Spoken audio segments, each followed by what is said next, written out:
أعوذ بالله من الشيطان الرجيم بسم الله الرحمن الرحيم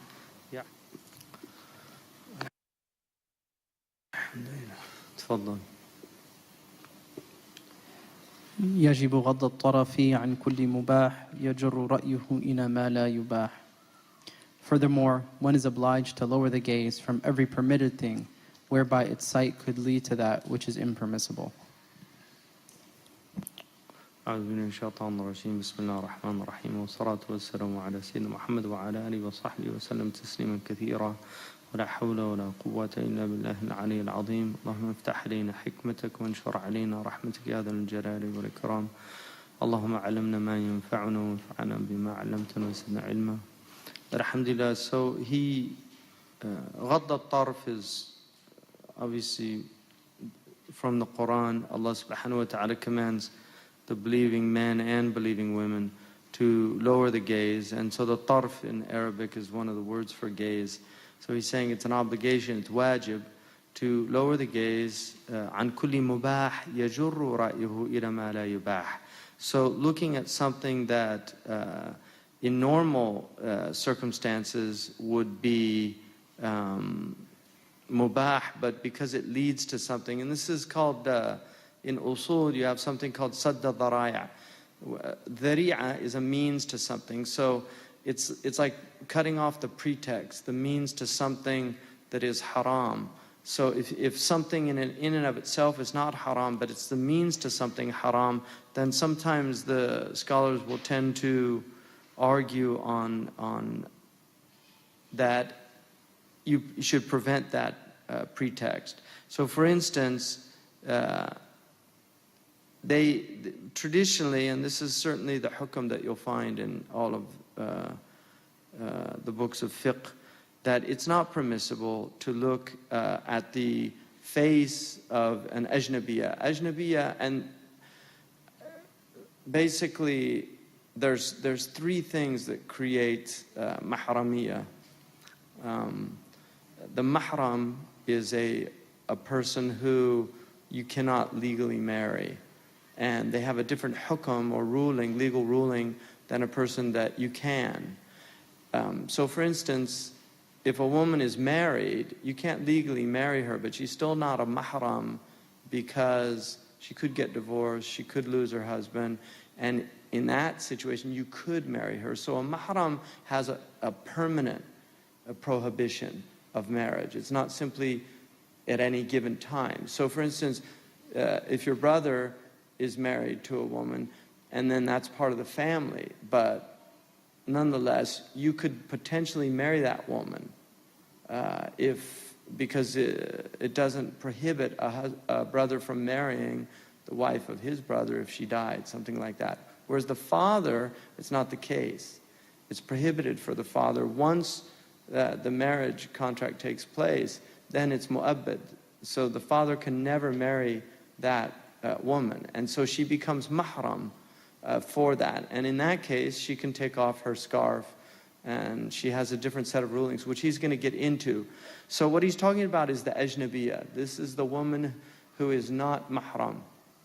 And again, the sight, even though the Quran speaks to both the men and the women about that, يَغْضُضْنَ مِنْ أَبْصَارِهِنَّ, telling the women also to lower their gaze, the sight it's and this is by social sciences, it's very, very strong evidence in support of the fact that men are more aroused by form and physical stimulation than women are.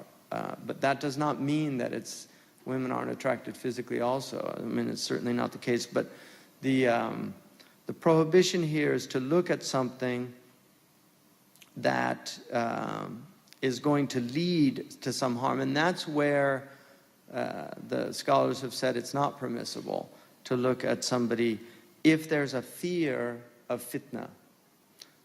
The khilaf about the face it's a well-known khilaf. The majority of scholars do not consider the face to be awra or the hands of a woman. But there are many, many scholars, and if you probably took a consensus, you'd find I don't know. I don't want to say that. But there are many, many scholars that argued that when times get corrupt, then women should cover their faces. And this is why you got veiling became so prevalent in many, many Muslim countries. But veiling is not, it was not the practice of that early community. The Hajj, the woman is not permitted to wear a veil during the Hajj, going around Kaaba, or to wear gloves. And these were actually things that come in when you have, there was a urf, undeniably, and there were certain Arabs that used the burqa as well, which was in the Jahili poetry. But women tended to have a khimar, which is a head covering. And this is why people that say, oh, there's no headscarf in the Quran, they don't know Arabic, because the khumar in the Quran that's mentioned are the head coverings. And they were told to take their head coverings, which was jahili urf, and to cover the bosom, the jiyub. The jayb is a cut, like your jayb in your pocket is a cut. So the jayb is the neckline of the woman's clothes. So the women were told to take the khumar, the khimar, and then to cover with it the bosom, because the Jahili women would cover their heads, but they would leave their cleavage open.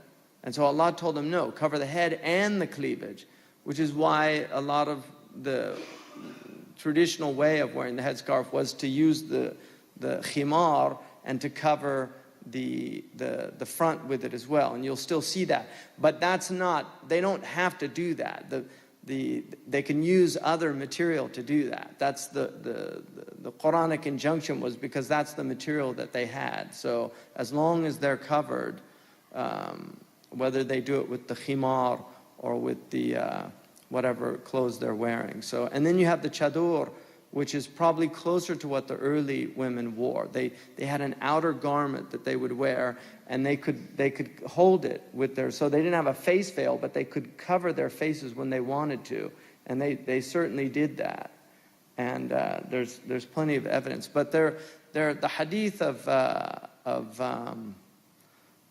at the Hajj, when the Prophet ﷺ was giving the farewell khutbah, is very clear, because he took the face of Al-Abbas' son, and he moved it away because he was staring at a woman, and he turned his face away from her.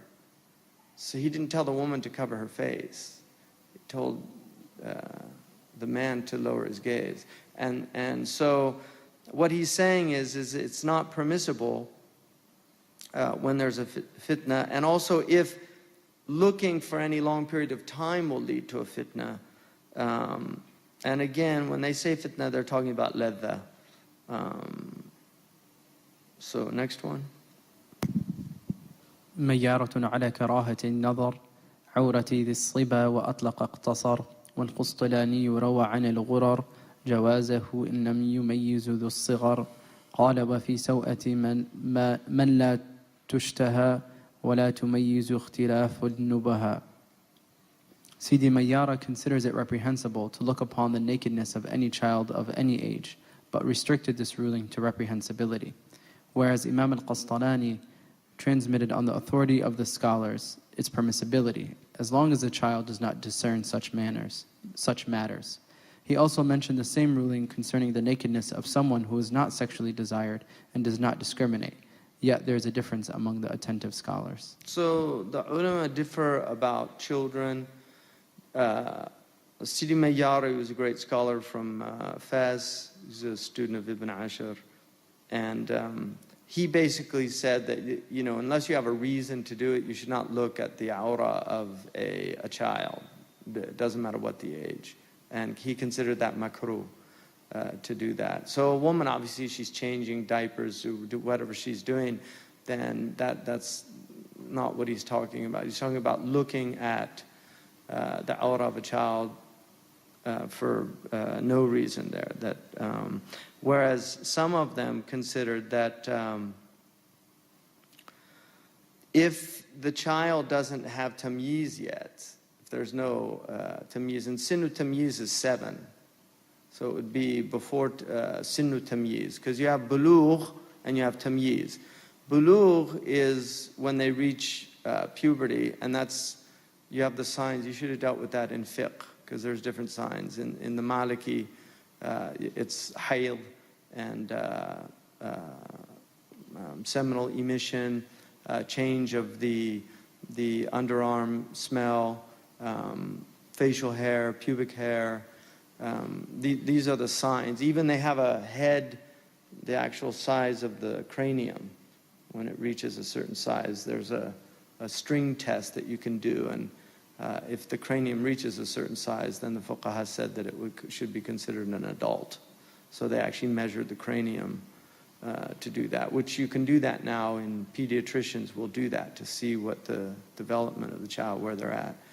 And then in the Maliki, there's a khilaf, about 18 or 15. So Ibn Ashur uses 18, that if they reach 18 years of age, that they have to, they're considered adult, whether or not they've had any signs of adulthood.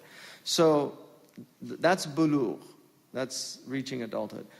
Tamyiz is the idea that the child is no longer in the imaginal world of a child.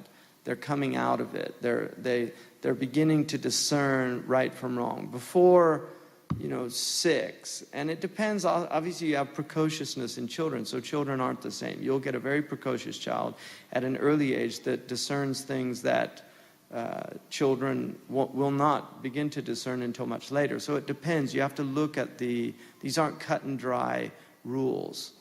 You have to look at the child. But generally, before the age of 6 or 7, a child is in a very different world.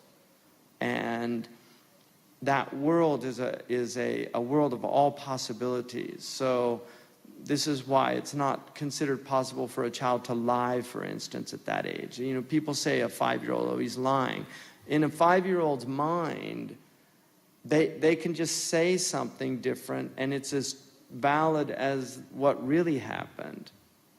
So if they did something, and then you say, did you do that? And they say no.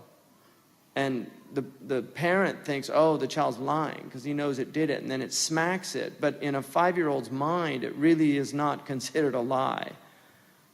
And people say, no, I know he knows. They don't. Their mind is just a completely different mind than a mind of a child that's in tamyiz or a mind of a child that's in adulthood. And the brain is really not fully formed until around 18 or 19.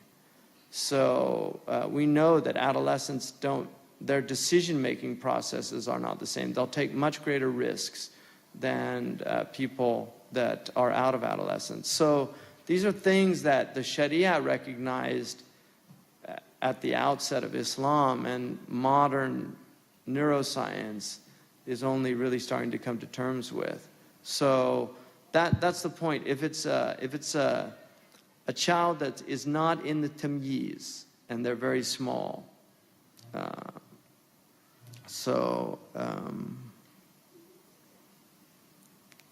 and then it's also fi sawati man la tushtaha. This is in normal, healthy circumstances. One of the signs of the end of time is that the Prophet ﷺ said that children would begin to be lusted after like adults. And so pedophilia is one of the signs of the latter days. And Sharia also gives we have in our Sharia a lot of checks and balances to ensure that there are not breaches of sexual propriety, and certainly with children. A child should not be alone with adults that are not mahram. Certainly not males. The rate of child molestation is much higher. There are some incidents of female molestation of children, but very often they're actually with men that are practicing these things. But there is a lot. And the Sharia these rules are not like, oh, well, I'm not worried about him doing that. No, these rules are there for a reason. We have many incidences of these things in Quranic schools. And I personally know people that have had their children molested in Quranic schools. So these things happen, and for Muslims to pretend that this isn't a problem in our community is to enter into a state of denial. And so the Sharia is there to protect children. And so they should not be in any situations where the potential for molestation is there. Because these are traumatic events that children will often never recover from. And so it's very important to take these rules seriously in our communities.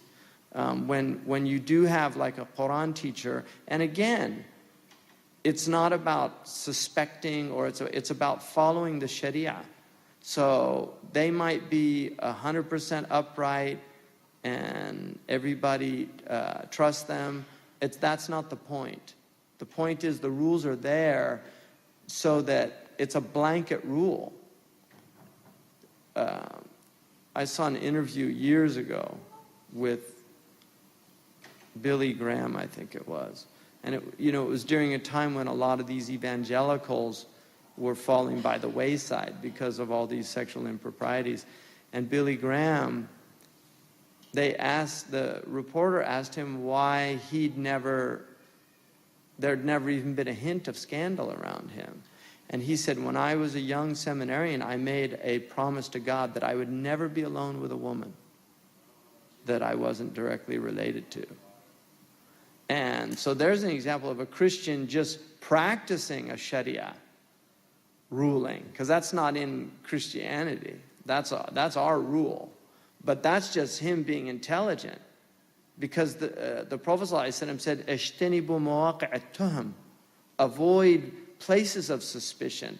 When he was walking with Salama, one of his wives, radiyallahu anhunna, it was dark, and there were two of the Ansar saw him, and he said, I think it was Maymuna, "Innaha Maymuna," or kama qal. And one of them said, "Anattahimuka ya Rasulullah?" Would we ever suspect you, O Messenger of Allah? Because every woman is mahram to the Prophet ﷺ, but irrespective of that, he was teaching them. And he said, "Inna shaitan ijtanibu mawaqi'a at-tuham fa inna shaitan yajri fi ibni adam majari ad-dam." Avoid places of suspicion, because shaitan flows in the veins of the children of Adam. So you shouldn't put yourself in a situation. And certainly with children, that's the case. It's to protect the children. So if there's other adults around, that's fine. But, a male should not be taking children that aren't mahram for him. And even when you have mahram, we know the problems that can happen in families with incest. But at a certain point, Sharia is not, it has to be reasonable. Those are the worst, most egregious breaches, because people can grapple with a stranger, even though a child can find that very difficult. But somebody who's entrusted with the care of the child, to break that is a very sinister thing to do. It's sinister either way. It's this is one of the worst things. So it's important to recognize that. So he says that this is a khilaf about it. تفضل. والقرطبي للنساء أن تنظر عورة من لم يبلغ 12 وأن يرى أبدانها وظاهره ولو كشفنا ما الإزار ساتره. Imam al-Qurtubi allows women to look upon the nakedness of anyone who has not reached the age of 12 lunar years. Moreover, those under 12 can see ladies' bodies, and the literal ruling implies this. This means even if they revealed that which their undergarments veil. So basically, Imam al-Qurtubi said it's permissible for the women to see the awrah of somebody who's not reached 12, because 12 is the beginning of murahaqa generally. And again, one of the things about these societies, for instance, where I was in West Africa, you saw 8, 9, 10, probably 11-year-olds that didn't have any clothes on at all just because they couldn't afford them. So some of these rules are just dealing with poverty and the fact that people can't afford clothes all the time. So there were times in Mauritania during the drought in the 1930s during the Great Depression where they made clothes from leaves and things like that for people to cover themselves with leaves and from leather. They were actually wearing leather because there was no cloth. So we forget about that Sahaba, the women were told that they put the boys between the men and the women because when the men went into sajda, their awra would be exposed because they didn't have enough cloth to cover themselves, just out of poverty. And then there was the Sahabi that used to leave after the prayer immediately, and the Prophet, he knew he was a good man. He asked him, why do you always leave? Because that was something the munafiqun would do. They'd get up right after the prayer and leave. He said, why are you leaving? He said, my wife doesn't have enough clothes to cover herself, so I go home so that she can use my garment to pray in. So, we forget how poor a lot of these people were. And so, obviously with women, they're in the house with the children, and so it's permitting if they're not at the sin and murahaqa. And children, obviously, for those of you who have children that are moving into murahaqa, some of the women, you will note that at an early age, children generally do not like you to look at them. And there is a natural modesty. And it's not a sociological, it's not related to a kind of cultural thing. It's a very normal thing of modesty. And I had somebody who I knew who was a professor actually in California, and he was from the hippie generation, and he told me that both he and his wife wouldn't wear clothes in the house, and it really bothered his children. Like they were disgusted by it at an early age. So children don't want to be around that. And if you look at Aboriginal peoples that have these Aboriginal societies where they don't wear a lot of clothes, they always cover the saw'a. And this is the fitra saw'a, which he's going to get to, but you will see that. And one of the things that you have to always wonder about the evolutionary, how they show the monkey, right? And they first Australopithecus or something, there's a little monkey, and then the next one, and then it's getting bigger and bigger, and then it's man. Well, in that picture, they always show at a certain point, he starts wearing a loincloth. And you're kind of like, okay, what happened there? Why is he suddenly wearing a loincloth? Because if he was just an animal, why did he suddenly become aware of his nakedness? Because you don't see any gorillas out in the jungle wearing loincloths as far as I know, right? You don't see chimpanzees wearing loincloths, right? So what's going on? Like, why did humans at a certain point begin to cover? And you do not find naked peoples. Everybody covers the So'atain. Native Americans were very different because you had certain tribes that wore a lot of clothes. The Iroquois, for instance, or the Apache. And then you had other tribes, the Miwoks, for instance, that wore loincloths. So it just depends. Even in Aboriginal peoples, you're going to get different types. But if you go to Australia and the Aboriginal peoples, they cover their nakedness. They don't. And it's shameful not to do that. So that's...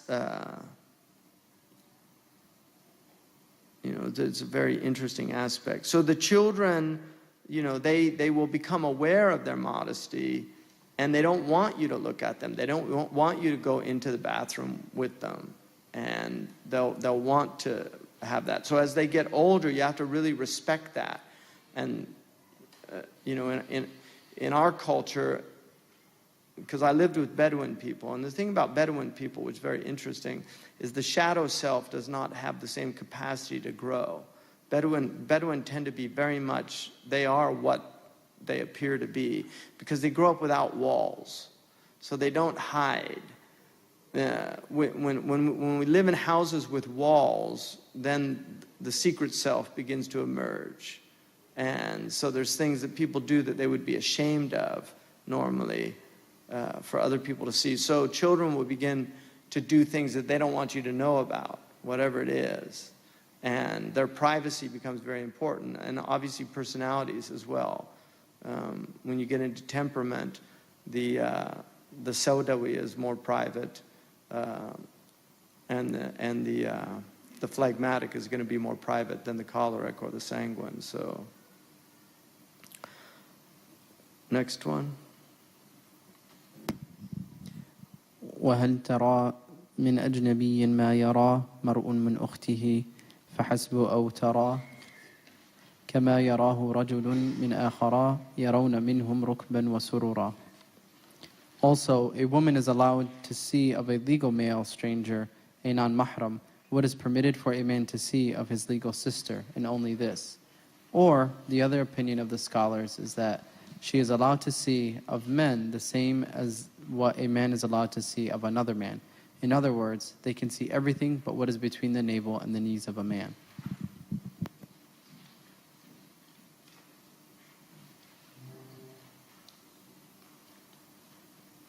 So this is getting into the ahkam al-awra, and basically the awra, you have two types of awra, what's called mughallada and mukhaffafa. And you're going to have some differences in fiqh about this. So if you get into the Hanafi, the Maliki, the Shafi'i, the Hanbali, they're going to have different positions on this. So I would recommend that you look at your own school, whichever school you follow. But in the Maliki school, you have mughallada and mukhaffafa.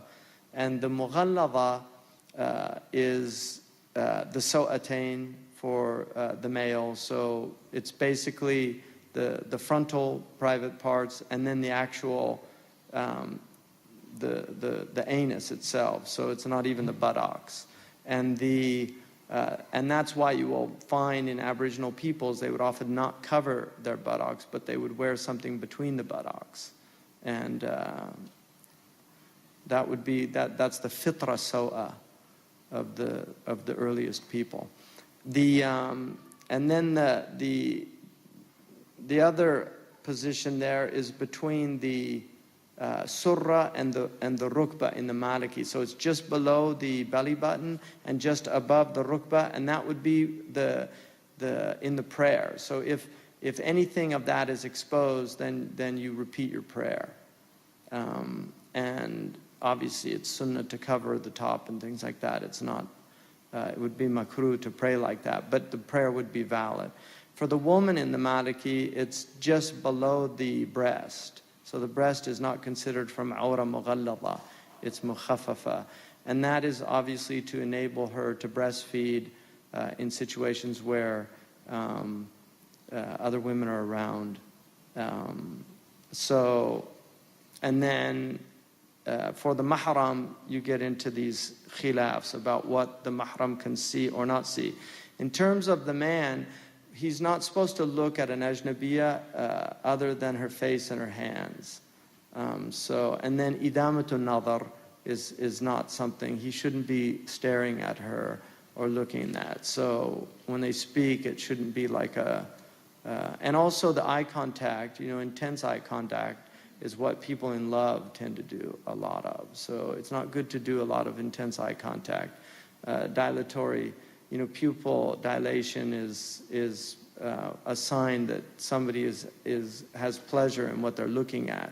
So the pupil will actually dilate to take in more, metaphorically. And there's a lot of studies about that. I mean, that's how they study visual stimulation now. And in ads, when you get in, because a lot of ads are very sophisticated, they will do dilatory pupil studies on ads to see how people's pupils react to the ads. If they're, it's very manipulative, but this is the type of stuff that they're doing. So they know a lot about these things now. So he's basically saying that, that a woman there's an opinion that she can look at a man without a shirt on, and it's not considered awra. So these are, again, khilaf issues, but a woman should lower her gaze. The man is not obliged by Sharia to cover his torso. So if he's out working and he takes his shirt off, this is not something that people of muru'ah would do. Somebody who maintains his self-dignity. So it's considered undignified. In the same way, this is becoming urf now, so I'm not going to, but it would be considered completely undignified to walk around in T-shirts in any traditional culture. For somebody to walk around in a T-shirt would be loss of muru'ah. And Imam Shafi'i said, if I thought that my muru'ah, my dignity, would be diminished by drinking water, I would give up water. So muru'ah was very important for these people, just the idea of dignity, of walking upright, not eating in public, not eating when you walk, ornamenting food, as opposed to just eating to eat. One of the Prophet ﷺ's grandfathers, Abdul Muttalib, when he was out in the desert, if there was nobody to eat with and he was really hungry, he would actually put a rock. He'd find a large rock and he would put it up and he would eat, and then he would throw a piece to the rock because he couldn't bring himself to eat alone. So he would just eat with the rock, just to have the human company instead of being like, because there are certain animals that eat alone. Humans eat together, and they eat in a way that removes that bestial aspect of the food. They don't gnaw at the food and eat from the trough. They bring the food up to themselves. They use utensils. The hand is a utensil, but they use the plates and all of this is all part of humanizing that bestial aspect. So anyway, go ahead. That's what he's talking about there. ولا يرى منها سوى وجه وكف إن أمنت قيل ورجل وضعف وهل عليها الستر حين تختتي فتونه أو قصده للذة ثالثها حتم على الجمال وهو لغيرهن ذو جمال. A man is allowed to see only a woman's face and hands, and this is contingent upon being safe from some tribulation. The Hanafi scholars include the feet in what is permissible to see. And the question arises, is it an obligation for a woman to veil her face if she fears seducing someone, or if she knows that he is looking at her for sensual gratification? The third opinion states that this is absolutely necessary for stunning beauties and for other women. It is a beautiful quality to veil her face in any case. So basically he's saying that you should not look at other than the face and the hands in uminat. That's the condition. So the condition is if there's no fear of fitna. One of the things also I think you have to take into consideration is people are very different. There are very passionate people, and then there are people that aren't. Modern people are far less passionate than earlier peoples were. And the greatest testimony to that is the amount of poetry that early people produced, especially love poetry. The Arabs were very passionate people, and if they fell in love, it was very strong. And so that reality is in the world. People can fall in love from just seeing each other. People can actually have intense passion from meeting each other.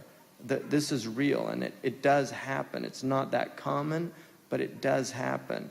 And these are to protect people from getting into those situations that might lead to very dangerous situations. One of the things that really struck me, I was reading de Tocqueville's study of democracy in America, and he talked about the fact that he found that there was far less illicit relations in America than he saw in Europe.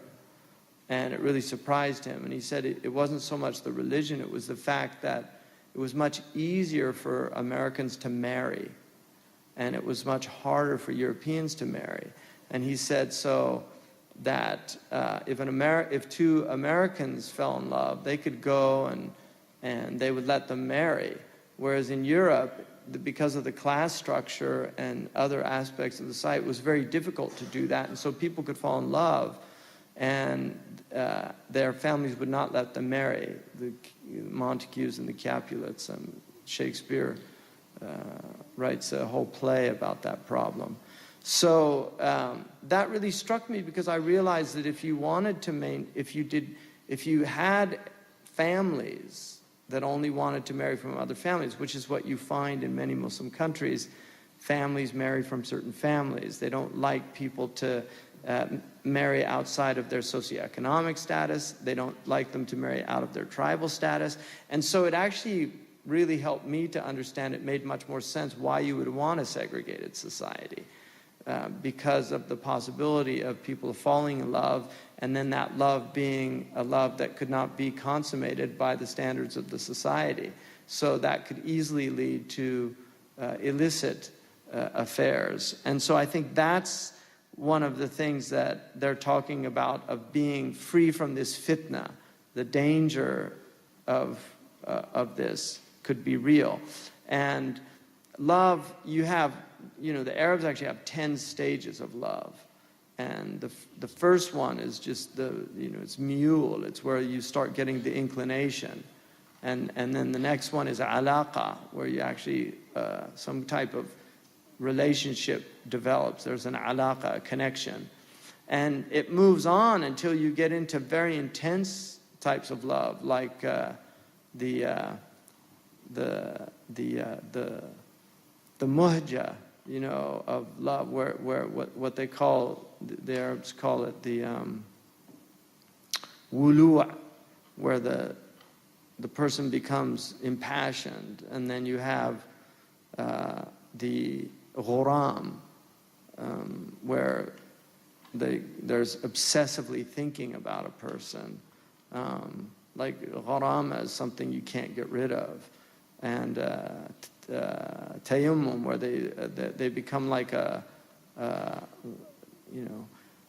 slave to the person. They'll do anything for the person. And so this is what they're talking about, the fear of this, getting into those stages of love where people can actually do things that they regret and things that are haram. So the Hanafis don't include the feet in that. So women don't have to cover their feet. If you see a woman's feet, assume she's a Hanafi and don't tell her to, sister, cover your feet, sister. She just said, brother, lower your eyes. You say, I was. That's how I saw your feet.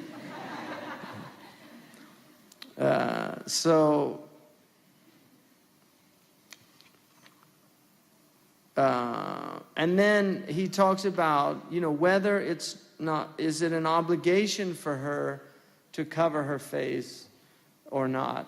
This is a big khilaf in the tradition, and you get opinions.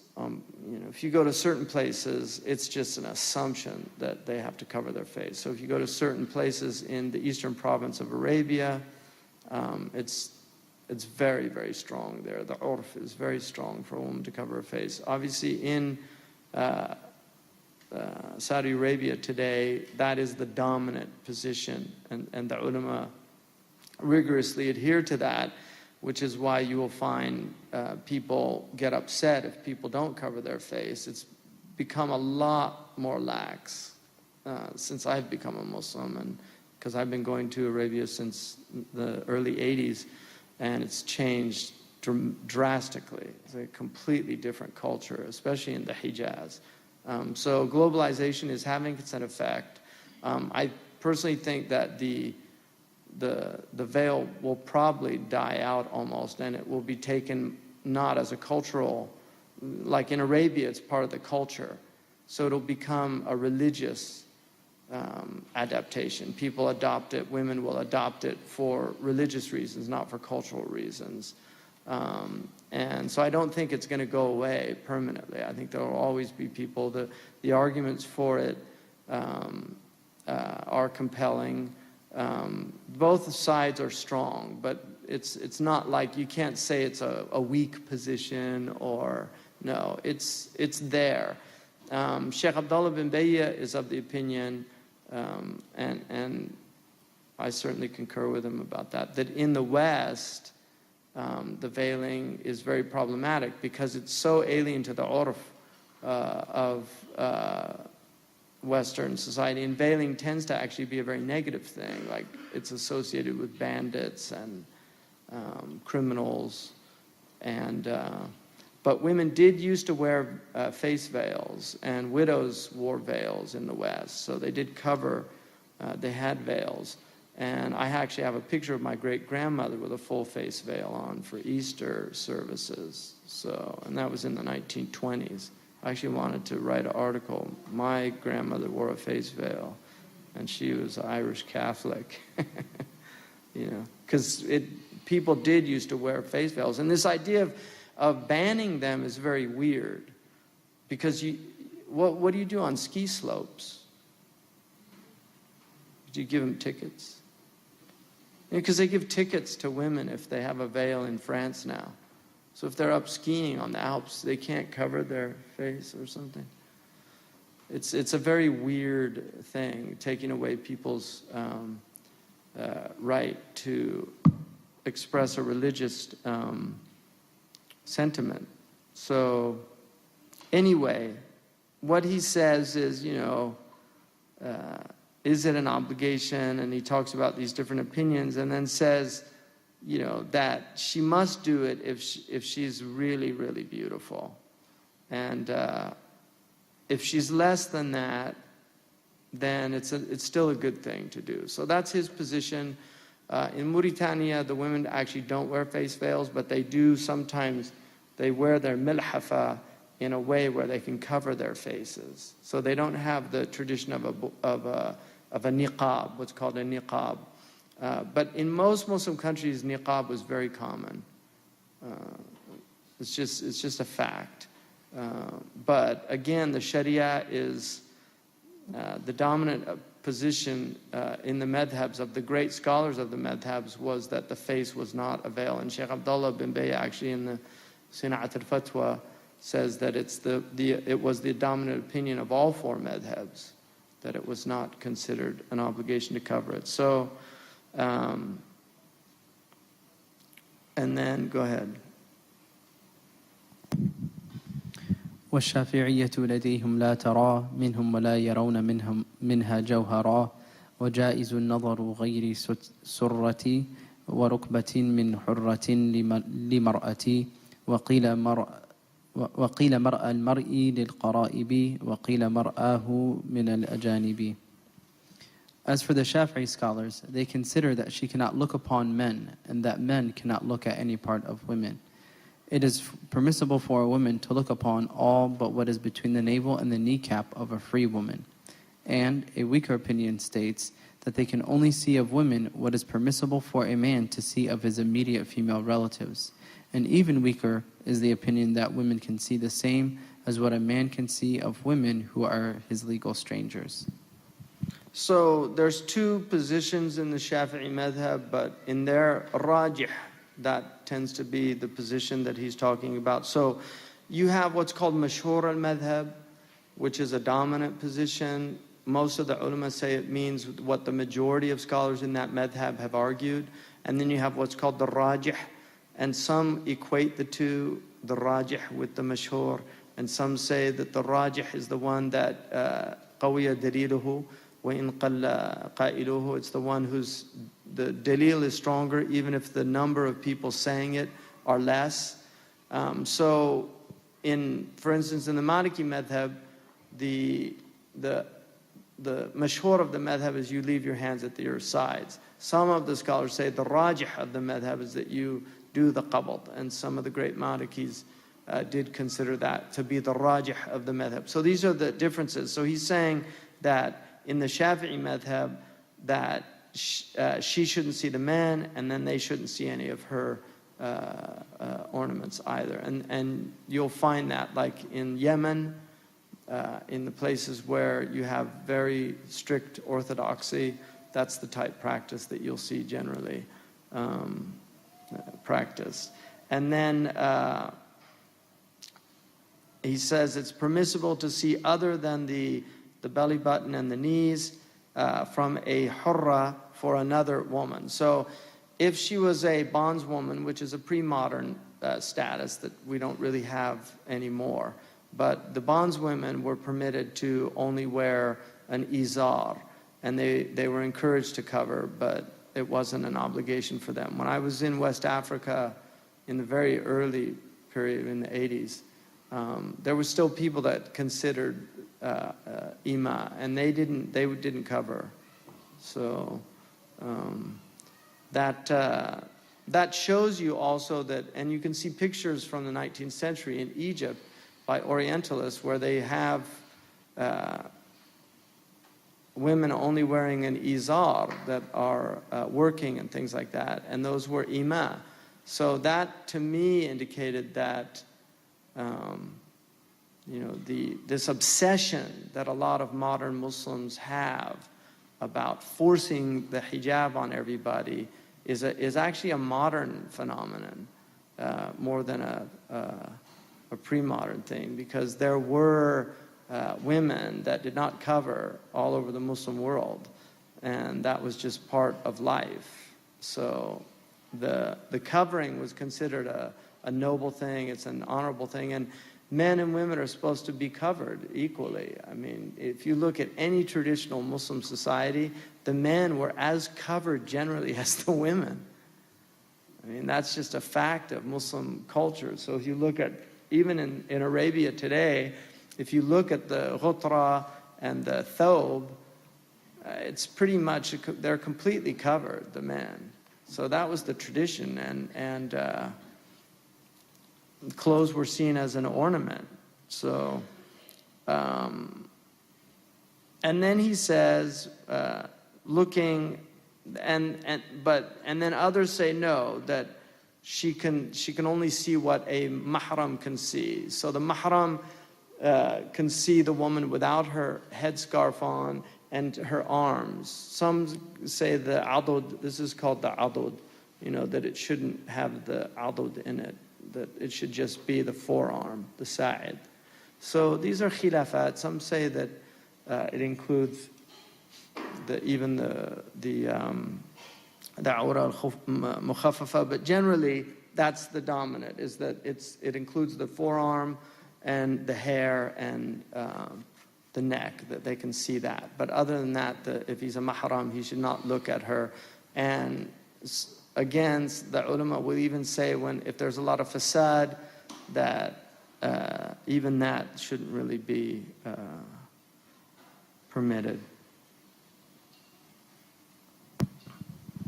So, next one.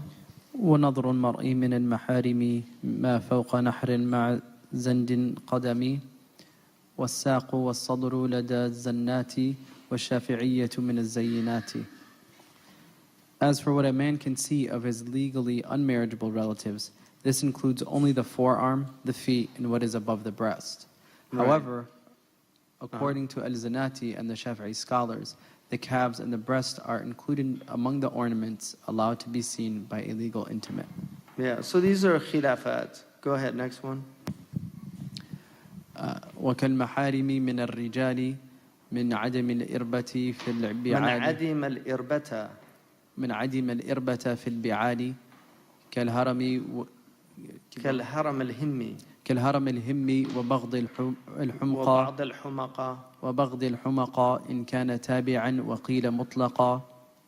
Included in this category of legal intimates among the men are such ones as have lost the desire for sexual intimacy, such as an extremely old man and imbeciles, with the condition that they are domestics in the care of the woman, and a weaker opinion includes any imbecile.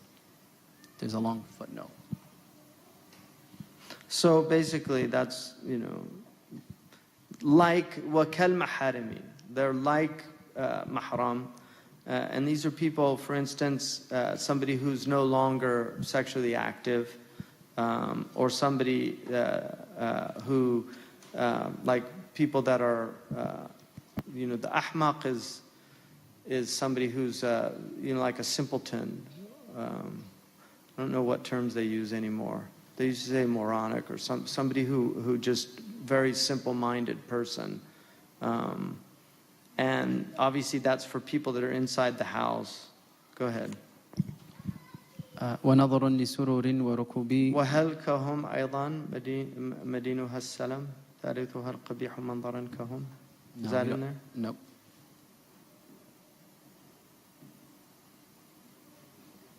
So that includes it's related to domestic servitude, and that's no longer an issue for us anymore. So go ahead.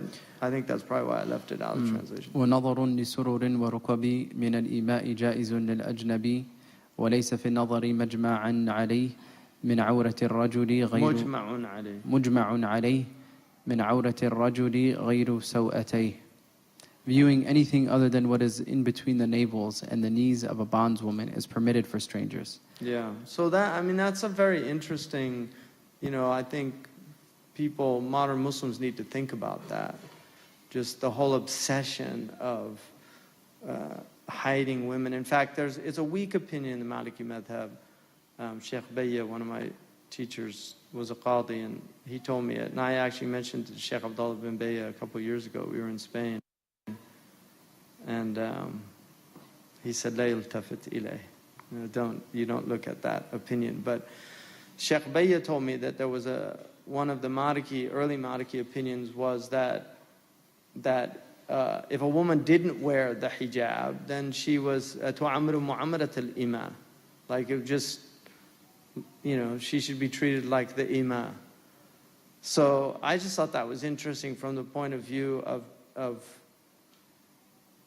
again, we're in this type of situation now where you have people, it's a choice. You don't have in certain countries it's still imposed on people, but those people in those countries, right when they get on the airplanes, they throw it all off. So what you've done is you've created a society of hypocrites, right? Instead of people that are actually committed to things. We're living in a time where people have to be convinced of what they're doing. And Turkey's an interesting state in that way, because you can see there are women here that are choosing to, and in fact they did it at great risk to their personal well-being not that long ago. So, and many of them lost jobs, they were ostracized in the society. Alhamdulillah, that's changing as more religious freedom has become prevalent in Turkey. But nonetheless, that's what's happened here. So you have, in this society, you have women dressed like European women, and then you have women that are choosing to dress in traditional Islamic clothes or modern Islamic clothes. And that's the type of society that we're going to have to, live with, is that people do have a choice here. It's not like the pre-modern times where urf dictated for people. Individualism was not a dominant reality in the pre-modern world. You did not have the type of individualism that you have today. People wore what everybody else wore. People ate what everybody else ate. This is the psychology of the people, is a collective psychology. And the idea that people should do these, you always have some levels of individuality, undeniably. Hamza wore an ostrich feather into war. That's, that was his flair when he went into battle, So you're always going to have those aspects of people, but still, he wore a turban like everybody else on the Arabian Peninsula wore a turban, and he wore the types of clothes. One of those things that's interesting about the Prophet ﷺ is that he was actually very cosmopolitan in his dress, because he wore clothes from Habasha, he wore clothes from Yemen, he wore clothes from the Byzantines. He actually had a Byzantine robe that had that had tight arm sleeves. So the Prophet ﷺ wore clothes from different places. But this individuality that's very predominant in modern society was not the way it was in that society. And so he's saying that there's nothing absolutely agreed on in the aura of a man other than the saw'atayn. That's what's mujma' alayh. Everything else is mukhtalaf fihi. But the mujma' alayh is the saw'atayn. And that's fitra aura. That is the aura of fitra people. So Aboriginal peoples, they're still following fitra of covering their aura, which is the saw'atayn. Next one. ومس فخذه لديهم حظل ولكن الأصح في الكشف الثقل. And although those scholars prohibit strangers from touching a man's thighs, the soundest opinion concerning revealing it is that it is reprehensible. So obviously the thigh is one of the, there's a lot of nerve endings, and inner thigh is very sensitive to touch, and so it's just for arousal purposes that you shouldn't do that. But people, if they're fully clothed and things like that, obviously it has different levels of sensitivity. I'm almost done. Go ahead. Laysa bil jaiz. But yeah, he was. وليس بالجائز ترداد نظر للمحرم الشبة إلا لضرر. It is not permissible for a man to repeat his gaze upon an unmarriageable relative unless there is necessity to do so. Right. So it's a darura, because it's permissible to look for. Go ahead. وكل ما جاز إليه النظر نظره مع التلذذ حظر. As for everything that is permissible to look upon, if there is sexual pleasure in it, then it is prohibited in any case.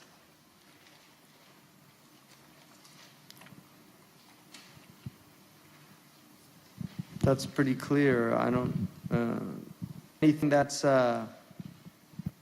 permissible. That's not permissible to look at. So if it's permissible to look at, but there's taladdud in it, then it's not, because that's the illah for the tahrim. The prohibition is about sexual pleasure. As an ideal Islamic state, should a government impose hijab? Well, two things that I have problem with. First of all, ideal. I don't think the ideal Islamic polity was during the life of the Prophet ﷺ, and there's no indication that he imposed hijab. I mean, women, that was the urf of the society to wear it, and what the Quran told them to do was to cover themselves, and they did it. So their iman that was the level of their iman. But I think any type of coercion, la ikraha fid din, any type of coercion leads to hypocrisy. You just turn people into hypocrites, and they don't believe what they're doing. And obviously, every society has standards. So America has a hijab, England has a hijab, and they impose it by law. You cannot walk naked in the West. It's illegal. You'll be arrested. So that is an imposition of a hijab law. But who determines what the boundaries or the hudud of that are, right? I mean, this is the debate. So in Islam, the free woman's aura is defined, whereas in the West, the aura is defined by the social standards. 100 years ago in the West, a woman could have been arrested for wearing a miniskirt, right? Because it would have been considered public lewdness, and she would have been arrested. Well, that's not the case anymore. So standards, those social standards change. The Sharia doesn't change. These are thawabit in Sharia. So people can't come now, 1400 years later, and tell us, for 1400 years, the Muslims got it all wrong. Now, in this great enlightened age of Islamic illumination, we've realized what the Quran really meant. That argument is patently absurd because, one, the Sahaba understood the Arabic, and the Prophet ﷺ was there to show them. And we have the hadith, and people say, oh, they want to condemn the hadith and say, well, I don't believe in the hadith. There are mutawatir hadith that you cannot condemn. If you condemn them, it's the same, because we have an epistemology. Just like the West has an epistemological approach to things, Muslims have an epistemological approach to things. So we have mutawatir, that's part of our epistemology. We have ahad, that's part of our epistemology. We have akhbar, we have dhanniyat, we have hadsiyat, we have wahmiyat. These are all part of the epistemological approach of Muslims. A mutawatir khabar is 100% epistemologically sound. It's factual. So if the Prophet ﷺ said something and it's mutawatir and you deny it, it's denying the Quran. It's the same, because the Quran is mutawatir. And so there's these people that say, oh, I only accept the Quran, the Quraniyun. They've already rejected the Quran. وَمَا أَتَاكُمُ الرَّسُولُ فَخُذُوهُ. Right? Whatever the Prophet ﷺ tells you to do, وَمَا نَهَاكُمْ عَنْهُ فَانْتَهُوا. And what he tells you not to do, avoid it. Where does he do that? The Prophet ﷺ wasn't telling us in the Quran. He was saying the Quran was from Allah. He's just delivering it. That refers to his sunnah. And he said, don't, لَا أُلْفِيَنَّ أَحَدُكُمْ مُتَّكِيًا عَلَىٰ أَرِيكَتِهِ. Let me not find one of you reclining on a comfortable couch and saying, مَاذَا وَجَدْتُمْ فِي هَذَا الْكِتَابِ فَاتَّبِعُوهُ. Whatever you find in this book, follow it. And if you don't find it in this book, just leave it. And he said, they won't mention my sunnah. And he said, Wallahi utitu al-Qur'ana wa mithluhu. I was given the Quran and its like, which is the sunnah. So to deny the sunnah is to deny half of Islam. Because it's La ilaha illallah, Muhammad Rasulullah. It's God and it's the messenger of God. The Quran is the word of God. It's not the word of Muhammad sallallahu alaihi wasallam. But the hadith is the word of the Prophet sallallahu alaihi wasallam from Allah. But it's the Prophet sallallahu alaihi wasallam telling us, and we have to follow the Prophet sallallahu alaihi wasallam. So to deny the hadith is kufr. If you deny the whole body of hadith, you're kafir. You're not Muslim. You're outside of Islam. To deny a hadith in al-Bukhari is not kufr. If somebody says, I can't believe in that hadith, that's not kufr. It's not something I would risk. You should at least say, I don't think he said it, but if he said it, I believe it. It's a more intelligent approach, agnostic, about the hadith, not about Allah. Right? So, and an ideal Islamic state is an ideal Islamic state of mind. And that's where you won't need to impose the niqab if you have the hijab, if you have an ideal state of mind in the Muslim woman. You won't need to impose it.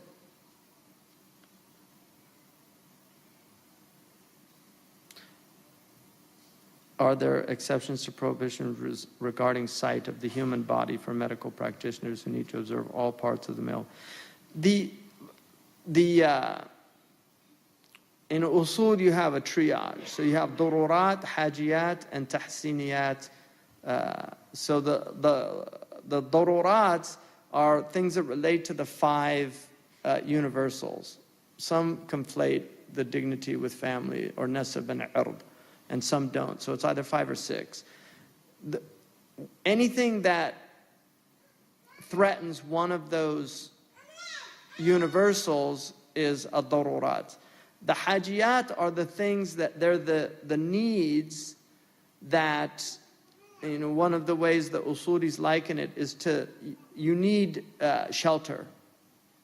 It's necessary to have shelter, some type of shelter from the elements. And whether it's a tent or a house, you need shelter.